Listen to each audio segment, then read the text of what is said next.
Musahil Yadav ubadi utrai jangka kashi dhaba kabaran harut jangka surak Varanasi Gazipur hagaba kasonam Raghuvanshi kala IT yadali hakipulit ulay thu bahin nagastab hakapor kubashibaji kasonam Raghuvanshi kalawan hakadukan kajong ringkat kajing yam ban kala kerpat no ban iPhone ulay thu ba ulaong yaka bakan syong ban nang tao sa phone yakipulit kipalawan shim yaka nagatiga jaka kasonam kabadi kalok jong Raja Raghuvanshi ubala sya penyap hakithan seora bat belalap ekamet yap nariat aryang suba bakadon keti ha kajing penyap yu raja hadien ba udajar ngai nadu ka arurai tereng ujemang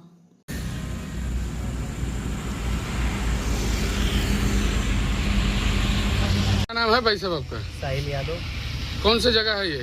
आकुशपुर Ghazipur जिले में गाँव आकुशपुर पड़ेगा। क्या कैसे मामला था ये का एक लेडीज पकड़ी गई है कैसे?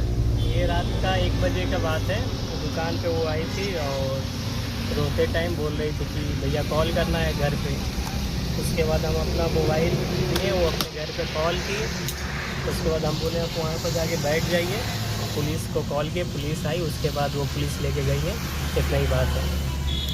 और ये केस मध्य प्रदेश का जो सोनम और राजा रघुवंशी का वो वाला था अपहरण।